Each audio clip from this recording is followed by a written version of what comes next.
Flash బ్యాక్లన్నీ అవసరమా స్వర్ణ? ఆ రాక్షసి మూలంగానే కదా ఇదంతా అంటున్నాను. ఏదేమైనా ఇప్పుడు అనుకునే ఏం ప్రయోజనం? నా కుటుంబం ఈ స్థితిలో ఉండడం, నా మనవరాలికి పరిస్థితి రావడం అంతా నా కర్మ. పిఠాపురం మంగమ్మని పిఠాపురం మంగమ్మని అంటూ గొప్పగా మగాడు మీసం మేలేసినట్టు చాలా గర్వంగా చెప్పుకునేదాన్ని. దర్పం దర్జా వెలగబెట్టేదాన్ని. అంచెలంచెలుగా నా ఆత్మస్థైర్యం, ఆత్మాభిమానం, రోషం, పౌరుషం అన్నీ దిగజారుతూ వచ్చాయి.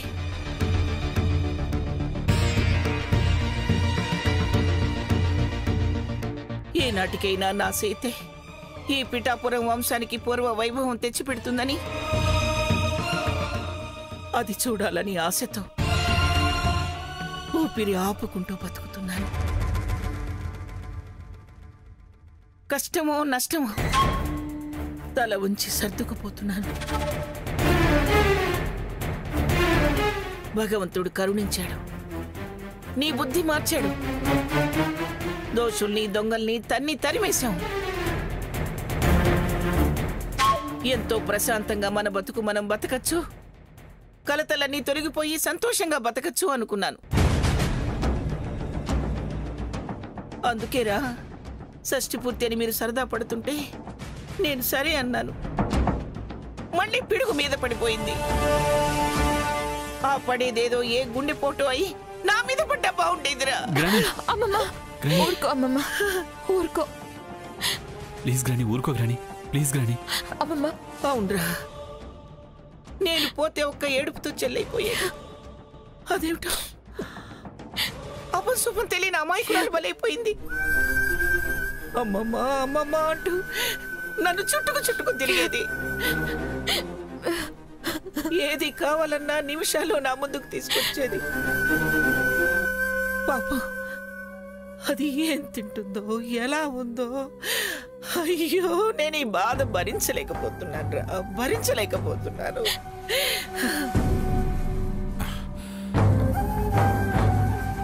మంగా మంగా మంగా మంగా ఏమిటండి, ఎదురుగుండానే ఉన్నానుగా, ఏదో సాధించుకొచ్చినట్టు మంగా మంగా అని అలా అరుస్తానేమిటి? సాధించుకొచ్చాను మంగా. సీత కడుపుతూ ఉంది కదా, నేను జడ్జి గారికి సీత గర్భవతిని, ఇంటి ఆహారాన్ని అనుమతించమని అర్జీ పెట్టాను. జడ్జి గారు దాన్ని అంగీకరించారు. అలాగా తాతయ్య, చాలా మంచి వార్త తెచ్చావు. వార్త మంచిదే, కానీ ఎలా? అది మనల్ని ఎవరిని కలవనంటుందే. అలాంటప్పుడు ఎవరు భోజనం తీసుకెడతారు? ఎవరినది కలవడానికి ఒప్పుకుంటుంది? ఇంటి భోజనం కదా. దాని సంగతి నీకు తెలీదా? భోజనం కోసం దిగొస్తుందా?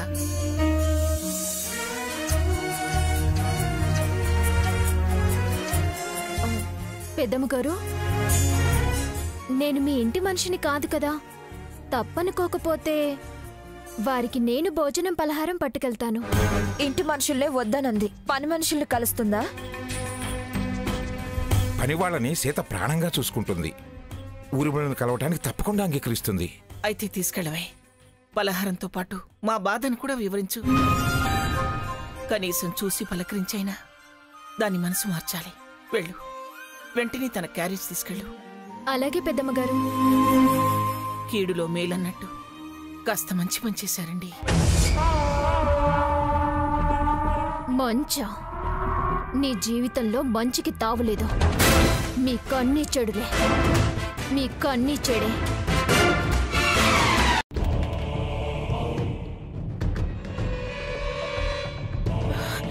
ఏంటి బావా ఇదంతా? నాకేం అర్థం కావడం లేదు. చివరికి ఏ అనర్థానికి దారి తీస్తుందో అని నాకు చాలా భయంగా ఉంది. వదిన తనే హంసను హత్య చేశానని ఎందుకు ఒప్పుకుంది? కారణం లేకుండా అక్క ఏ పని చేయదు. అయినా తనపై హత్యానేరం వేసుకోవాల్సినంత కారణం ఏముంటుంది? అసలు నెల్లూరులో ఆ హంస మన బాబుని కిడ్నాప్ చేసిందని తెలియగానే అక్కకో, బావకో, అమ్మమ్మకో, తాతయ్యకో ఎవరికొకరికి చెప్తే పోయేది. వాళ్ళ సంతోషం ఎందుకు చెడగొట్టాలని దాచాల్సి వచ్చింది. నువ్వు వాడిని తీసుకొచ్చేసావు కదా, తర్వాత అక్క అక్కడికి ఎందుకు వెళ్లాల్సి వచ్చింది? పైగా ఆస్తి కోసం అంటూ ఇప్పుడు అంటుంది. కానీ అక్క ఆస్తి ఆశించేది కాదు.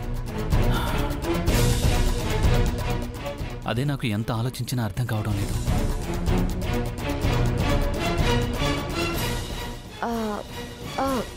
అక్కని ఆ హంస ఏదైనా బ్లాక్మెయిల్ చేసిందేమో.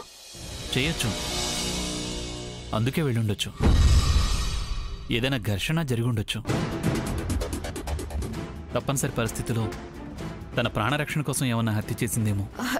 చచ్చా, ఎలాంటి పరిస్థితుల్లోనూ అక్క అలాంటి పని చెయ్యదు. చెప్పలేం స్వర్ణ. ఏదో అంటారే, పిల్లిని గదిలో బంధించి హింసిస్తే పులిలా మారుతుందని. అక్క అలా చేస్తుందని నువ్వు నమ్ముతున్నావా బావా? నమ్మటం కాదు, రకరకాలుగా ఊహిస్తున్నా. ఏదేమైనా మనం చెప్పకపోవటమే దీనంతటికీ కారణం అనిపిస్తుంది. తప్పంతా మనదే బావా. ఆ తప్పు సరిదిద్దుకోవడానికైనా అక్కని నిర్దోషిగా నిరూపించి మనం ఎలా అయినా తనని బయటకు తీసుకురావాలి.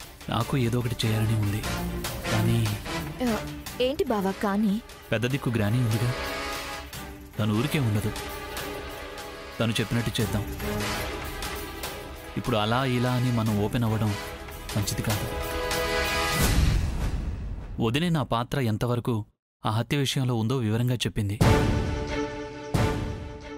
తను చేసిందో చేయాల్సి వచ్చిందో నిదానంగా తర్వాత తెలుస్తుంది. తనే చేశానని అంత బలంగా చెప్తుంది. నా భయం అదే.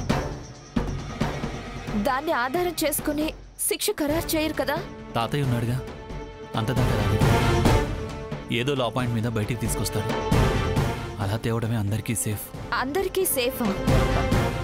అంటే ఏంటి బావా నీ ఉద్దేశం? ఉద్దేశం అంటూ ప్రత్యేకంగా ఏం లేదు బావా. నీ మాటల్లో మరో అర్థం వినిపిస్తుంది. నిజం చెప్పు బావా, నీకేమన్నా నిజం తెలుసా? తను నా అక్క. నా కోసం తనెంత చేసిందో నీకు తెలుసు. అంటే ఏంటి నీ ఉద్దేశం? కత్తి నువ్వు పట్టుకున్నానన్నావు. దాని మీద వేలి ముద్రలు నీ వేలి ముద్రలతో టాలీ అయ్యాయి. అంటే నేను హత్య చేశానన్నా నీ అనుమానం? అక్క తను హత్య చేశానని ఒప్పుకుందని అనుమానించాల్సి వస్తుంది. షటప్! పిచ్చి పిచ్చిగా ఊహించుకో, అనవసరంగా అనుమానించుకో.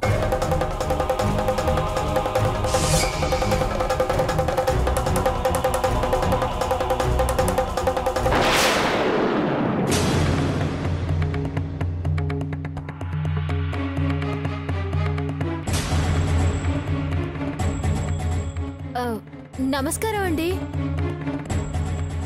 ఎవరమ్మా నువ్వు? నేను పెద్దమ్మ గారి పని మనిషినండి. పెద్దమ్మ గారి పని మనిషివా? ఎవరమ్మా పెద్దమ్మ? పిఠాపురం మంగమ్మ గారండి. మరి వారి మనవరాలు గారు జైల్లో ఉన్నారు కదండి. ఇంటి భోజనం టిఫిన్లు పెట్టొచ్చని జడ్జి గారు ఆర్డర్ వేశారటండి. మా జడ్జి గారు ఈ కాగితం చూయించి ఈ టిఫిన్ ఇచ్చిరమ్మన్నారండి. ఇదిగోండి చూడండి కాగితం. సరే లోపలికి పట్టుకెళ్ళు. నేనా? లోపలికా? నాకు జైలన్నా పోలీసులన్నా చాలా భయం అండి. ఇక్కడే పెట్టెళ్తాను, మళ్ళీ వచ్చి ఖాళీది తీసుకెళ్తాను. సరే సరే అక్కడ వదిలి వెళ్ళు.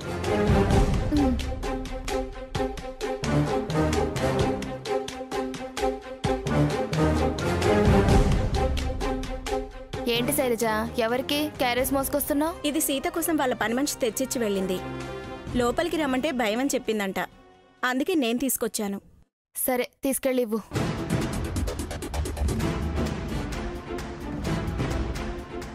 సీత, నీకు ఇంటి దగ్గర నుంచి క్యారేజ్ వచ్చింది.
ఏమండి, ఈ క్యారేజ్ ఎవరు తీసుకొచ్చారు?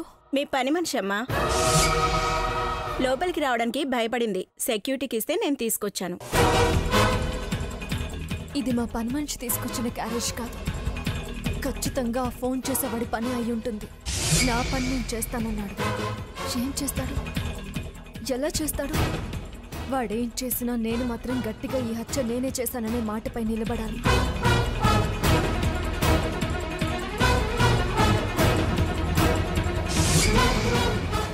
సాకేత్ గారు రాలేదేమని ఎంతోమంది అడిగారు. నేను రాలేకపోయినందుకు చాలా ఫీల్ అయ్యాను. మరి మీరేం చెప్పారు? మీరు బిజీ అని చెప్పాం సార్. ఆ డిసప్పాయింట్ నుంచి మీరు బయటపడాలనే ఇవాళ మీకోసం ఈ గ్రాండ్ పార్టీ అరేంజ్ చేశాం.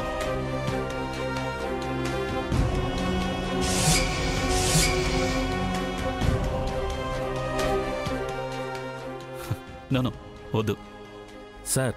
ఇలాంటప్పుడే తాగాలి. అప్పుడే రిలాక్స్ అయ్యి ఫీలింగ్స్ మర్చిపోగలుగుతాం. అలవాటు లేని వాళ్ళేం కాదు కదా, అప్పుడప్పుడు తీసుకుంటారు కదా. మీకోసం అరేంజ్ చేశాం సార్. మీరు నో అంటే మీతో పాటు మేం కూడా ఫీల్ అవ్వాల్సి వస్తుంది. Habit sir. అది కాదండి, ఇంట్లో పరిస్థితులు బాగాలేవు, అందుకని. దీనికి ఎక్స్ప్లెనేషన్ ఎందుకు సార్? తీసుకోండి సార్. అన్నీ మర్చిపోవాలి సార్. కమాన్, హ్యాబిట్ సార్. Habit sir. తాగండి సార్. వద్దండి, మీరు కానివ్వండి. Habit sir, please sir. Please habit sir. తీసుకోండి సార్. అయ్యో ప్లీజ్. సరే, మీ సాటిస్ఫాక్షన్ కోసం సాఫ్ట్ డ్రింక్ ఏమైనా తీసుకుంటానండి. Thank you sir. బేరర్, ఒక సాఫ్ట్ డ్రింక్.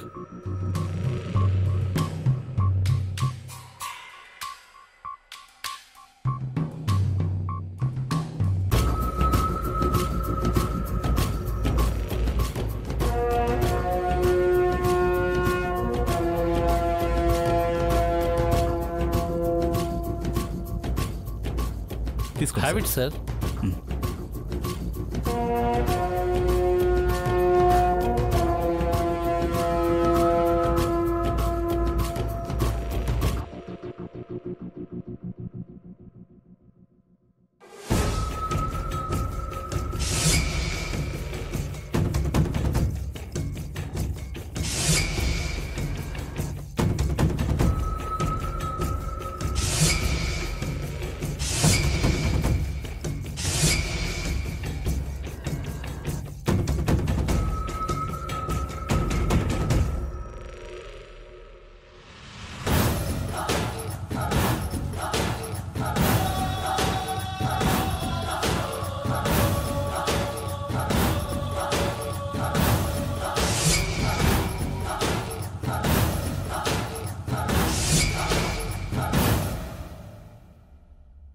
నీ భార్య తనే మర్డర్ చేశాను అంటుంది కదా? అవును. ఆ విషయం మీకెలా తెలుసు? ఆ విషయమే కాదు, నాకింకా చాలా విషయాలు తెలుసు. చాలా విషయాలంటే? హంస హత్యకు సంబంధించిన ఎన్నో విషయాలు తెలుసు. అవునా? ఏం తెలుసు మీకు? నీ భార్య హత్య చేయలేదనే విషయం. నిజంగా మీకు ఆ విషయం తెలుసా? అవును. ఆమె నిర్దోషి అని ఖచ్చితంగా చెప్పగలను. అయితే రండి, పోలీసులకి ఈ విషయం చెప్పి నా భార్యను రక్షించుకునే విషయంలో సాయపడుదురు కానీ మీకేం కావాలన్నా ఇస్తాను.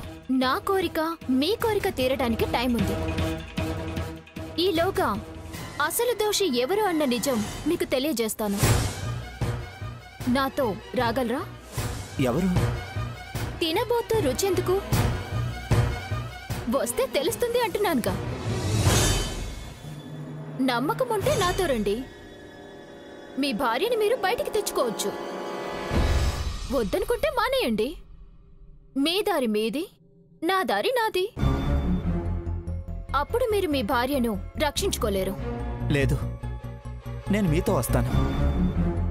నా భార్య నిర్దోషం నిరూపించుకోవడానికి ఎంత దూరమైనా వస్తాను. ఏ కష్టమైనా భరిస్తాను. ఏం చేయమన్నా చేస్తాను. అయితే కరకండి. ఇంతకీ మీరెవరండి? మీకు నా వివరాలు తెలిస్తే చాలా? హత్య వివరాలు అవసరం లేదా? ఎందుకు సాయం చేస్తున్నారో తెలుసుకోవాలని. అన్నీ చెప్తాను. ముందు కారకండి.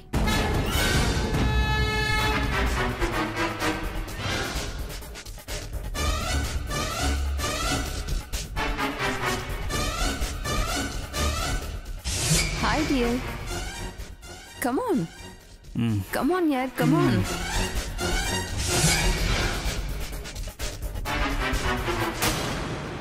కమాన్ రండి.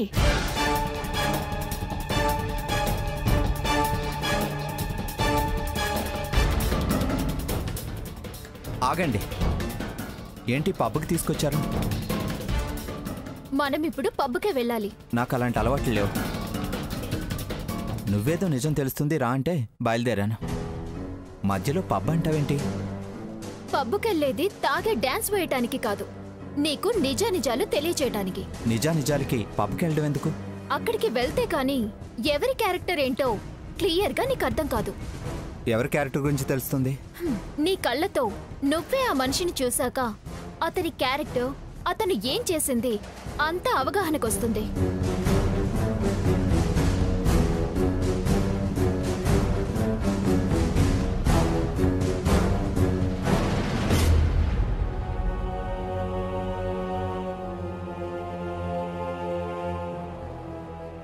Hello madam. చెప్పండి. గురుడు గుర్రం ఎక్కాడు మేడం. ఓకే, నాకు వదిలేండి, నేను చూసుకుంటాను. Okay madam.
నీకు దగ్గరివాడు నీ ఫ్యామిలీ మెంబర్ కనిపించాడా?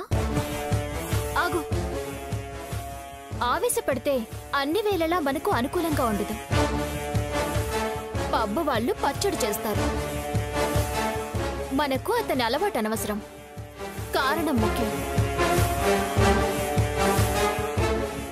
నీ భార్య జైలు పాలయ్యింది, నువ్వు నిండా బాధలో మునిగున్నావు. మీ నానమ్మ తాతయ్య నీలాగే బాధపడుతున్నారు.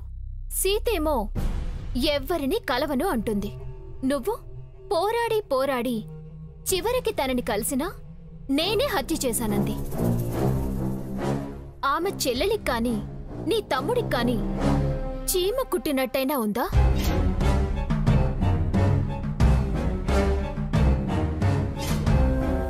పైగా పబ్బుకొచ్చి పీకల దాకా తాగి అమ్మాయిలతో ఆనందంగా డాన్స్ చేస్తున్నారు. ఈ సెలబ్రేషన్స్ కి కారణమేంటి? నాకు అర్థం కావడం లేదు. నేరం ఆమె మీద వేసుకుంది, తను ఫ్రీ అయ్యాడు. మర్డర్ చేశాని అది వదిన తన మీద వేసుకుంది అన్న పశ్చాత్తాపం కాస్తన్నా లేకుండా ఫుల్ గా ఎలా ఎంజాయ్ చేస్తున్నాడో చూడు. అది నీ తమ్ముడి క్యారెక్టర్. వ్యసనాలకి బానిసయ్యాడు. అసలు నేను నీకిదంతా ఎందుకు చెప్తున్నానో తెలుసా? నేరస్తుడికి శిక్ష పడాలని. ఎందుకు కోరుకుంటున్నానో తెలుసా? ఇందాక నువ్వెవరు అంటే చెప్తానన్నాను, ఇప్పుడు చెప్తాను విను. నేను హంస చెల్లెల్ని.